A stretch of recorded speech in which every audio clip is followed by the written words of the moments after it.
What's up, everybody? It's Cam, and today I'm here to talk about a subject that made me very angry in wrestling this week. We first have to start off by talking about a company named TNA, a company that used to be the alternative for WWE, a company that used to provide that alternative for years. And even though they made some questionable booking decisions, I still stuck beside them watching it over and over again because the alternative at some points was better than the main. I have to be really clear when I say some points, but we're going to get to some very, very low points in TNA wrestling, and I just want to explain to you guys the reason why the title of this video is not clickbait. I am definitely done watching TNA. Before we can get to all the madness that went down this week, I first have to talk to you guys about a former signing of TNA, and that's gonna bring this whole situation all together. So I want to introduce you guys to this man named Austin Aries. A lot of you guys will know who Austin Aries is just by me saying it. If you're a TNA fan, you obviously know who Austin Aries is.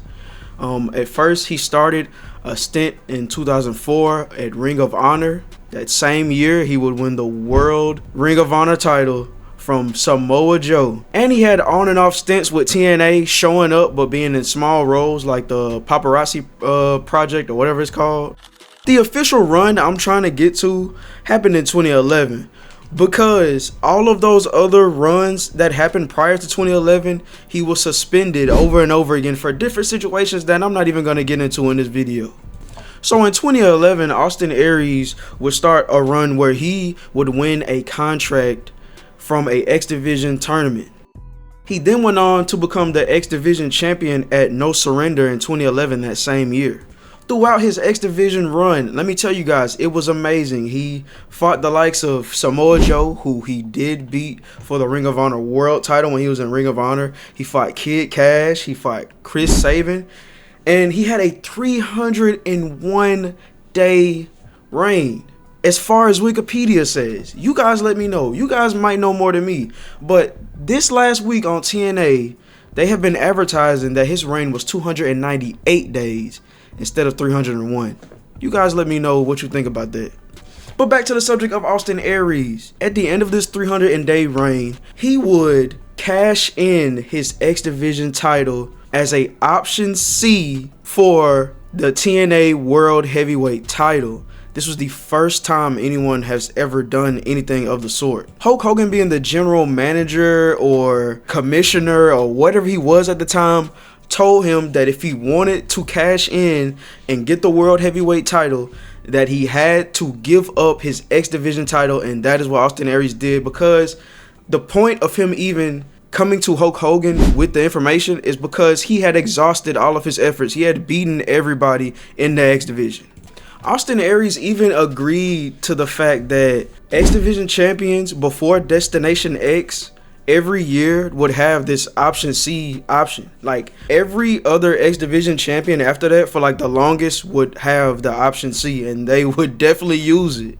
So Destination X 2012 was when Austin Aries would officially capture the TNA World title from Bobby Roode. But that is the end of us talking about Austin Aries for this video.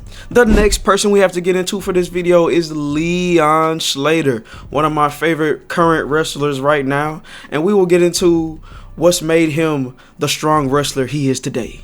Leon Slater is the kid from Bradford, and he is 29 years old, being born in 2004. You heard me, 2004, the same year that Austin Aries debuted in Ring of Honor. That is crazy to me.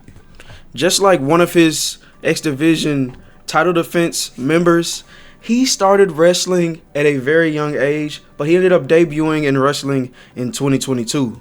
He would wrestle in a multitude of different indies, including Rev Pro, GCW, and also North Wrestling, where he would win the championship. He also competed in Progress, a bunch of indies in the UK and also in the US before signing with TNA.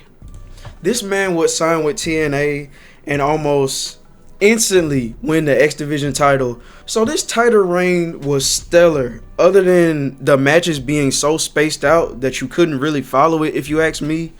I even seen Leon Slater defend the X Division title in person in New Orleans at Sacrifice against Eric Young, which was a great match. He also defended against the likes of Javon Evans, Nick Nemeth, Myron Reed. That's one of my favorite matches. Leon Slater versus Myron Reed. I love that match. If you haven't seen that match, chef's kiss, people. Eventually, TNA would start bringing up the fact that he was closing in on Austin Aries' that's kind of hard for me to say.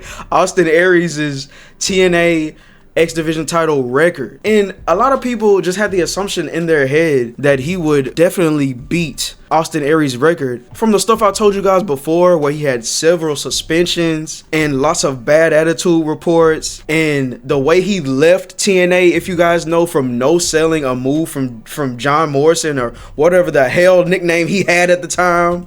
I just felt like TNA would make the right decision and they would let Leon Slater break Austin Aries' X Division title, especially with him being one of my favorite wrestlers right now, at least on the indies or TNA. I was stupid to think that TNA would make the right decision. On May 14th, I'm recording this video on May 15th. This was just yesterday. On May 14th, it was a 2 out of 3 falls match on TNA Impact. That 2 out of 3 falls match would result in Cedric Alexander winning the X Division title from Leon Slater, the same man who he would first defend the X Division title from. He would win the X Division title from Moose, but he first defended the X Division title against Cedric Alexander, and he lost the X Division title to Cedric Alexander. How poetic, right? How poetic, huh? So funny, TNA!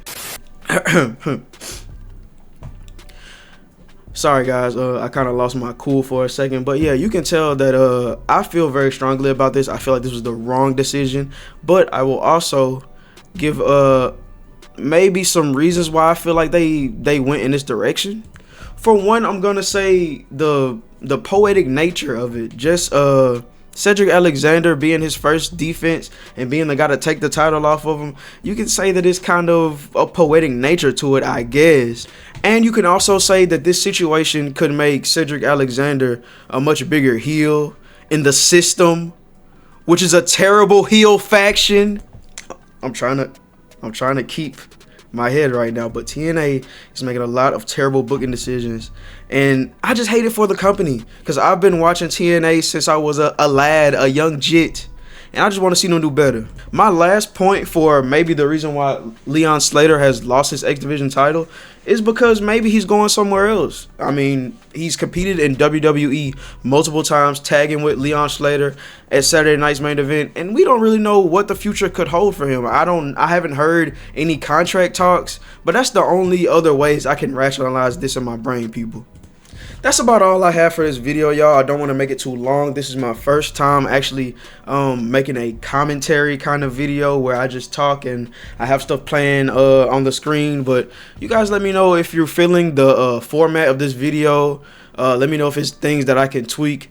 I love you guys. See you guys later. Let me know any other situations that you want to hear my opinion on, and I will make sure to try to bring that to you guys.